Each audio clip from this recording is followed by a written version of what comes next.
Hi everyone, today we will see the standard deviation and how it is solved. So standard deviation is a sequence square root of the average of the square deviation from the mean value of the given observation and it is denoted by the SD. So यहाँ पे चार type का formula है standard deviation का जिसके through हम लोग सारे वैल्यूज़ को कैलकुलेट कर सकते हैं। तो पहला फॉर्मूला हमारा ये है S D is equal to under root sigma X minus X bar to the whole square divided by N minus one और the N where N signifies the number of observation. Second formula हमारा है based on the frequency distribution table. तो यहाँ पे S D is equal to under root sigma F X minus X bar to the whole square divided by sigma F minus one और the sigma F. सो यहाँ पे example है, जैसे datas हमारा है 5, 5, 10, 15, 20। तो हमारा एन जो है दैट इज़ फ्रिक्वेंसी 5 है। तो हम लोग चार्ट बना लेते हैं एक्स, फिर उसके बाद हम लोग एक्स बार को निकालते हैं। एक्स बार जो है वो हमारा मीन वैल्यू है, that is total divided by number of observation, that is 11। फिर हम लोग इस फॉर्मूला को पुट करेंगे। उसके पहले हम लोग को x minus X bar to the whole square निकालना होगा, that is x minus X bar हम लोग निकाले 5 माइनस 11 दैट इज़ माइनस 6। इसको फिर हम लोग होल स्क्वायर किए तो 36 आया। उसके बाद इसका सम किए तो हम लोग का 170 आता है। फिर इसको x स्क्वायर करेंगे, that is 5 into 5, 5 into 5, 10 into 100। इसका भी हम लोग सम अप करके इसको निकाल लेंगे। फिर सारे वैल्यूज़ को हम लोग इस फॉर्मूला में पुट करेंगे तो हमारा 6.51 आता है। ये हमारा फर्स्ट फॉर्मूला हो गया जिसके थ्रू हम लोग एस डी निकाले। नेक्स्ट हमारा सेकेंड मेथड है फ्रिक्वेंसी डिस्ट्रीब्यूशन टेबल के थ्रू एस डी को फाइंड करना। तो हम लोग फिर से यहाँ पे एक चार्ट बनाएंगे और सारे वैल्यूज़ को लिखेंगे। हम डेटाज में 5 जो है वो दो बार था, तो इसके थ्रू हम लोग फ्रिक्वेंसी को निकाल लेंगे, दैट इज़ 5। देन उसके बाद x माइनस एक्स बार करेंगे। हम लोग x बार पहले ही निकाल चुके हैं, तो x बार हमारा आया था 11। तो इसको x माइनस एक्स बार करेंगे तो हमारा 6 आ जाता है। देन उसको होल स्क्वायर करेंगे तो 36 आता है।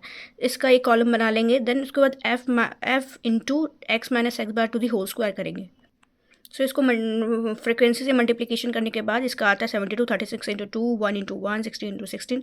उसके बाद इसका हम लोग समअप कर लेंगे तो हमारा आता है वैल्यूज़ 170। उसके बाद हम लोग फ्रिक्वेंसी को एक्स वैल्यू से मल्टीप्लाई करेंगे, 5 इंटू 2, 10 इंटू 1। उसके बाद हम लोग सिग्मा एफ एक्स निकाल लेंगे 55।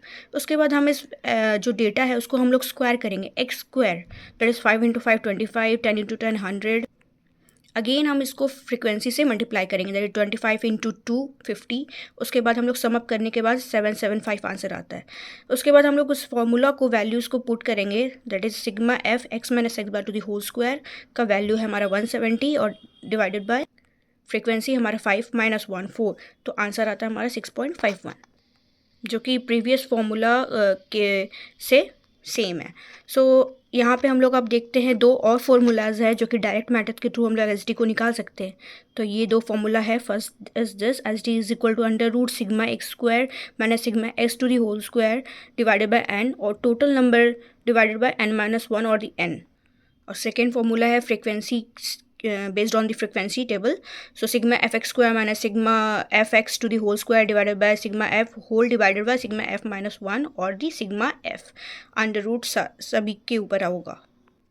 तो हमारा प्रीवियस जो चार्ट हम लोग ने बनाया था तो उसके थ्रू हम सारे वैल्यूज़ को पुट करेंगे, that is sigma X square हमारा निकला था। इस वैल्यू को पुट करने के बाद हमारा आंसर आता है सेम 6.51 और इसमें भी आता है 6.51। तो there are 4 types of method we can calculate the standard deviation. First formula is based on the deviation method, second one is based on the frequency deviation method, then third one and fourth one is based on the direct method. So here is the merit of the standard deviation. So it is easily defined, it is less affected by the sampling fluctuation as it is very popular measure of dispersion.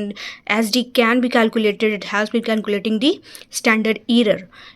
If all the observation have the same value then the SD is equal to 0, which is very important for the objective purpose. So its value is always conclusive, therefore it is very useful in the statistics. So demerits are also here. The standard deviation is relatively difficult to calculate and understand. It cannot be used for the comparing the dispersion of two or more series given in different units, and it is affected very much by the extreme values. So application of standard deviation is it is a number that describes how a group's measurement differ from the average, mean or expected value.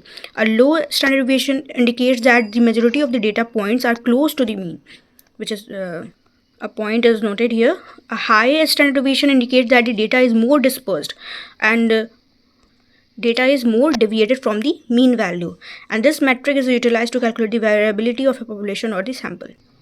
तो यहाँ पे हम लोग short में देख सकते हैं कि स्टैंडर्ड एरर क्या होता है. तो standard error is a measure और chance of variation from the mean value that the how much the data are varied from the mean value. तो they are two formulas of the standard error. First formula is the direct method. There is standard error is equal to standard deviation divided by under root number of observation.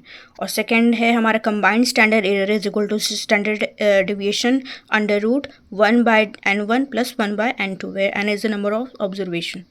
So this is all about the standard deviation, their merit, demerits, application, and the problems regarding that. So thank you and keep watching.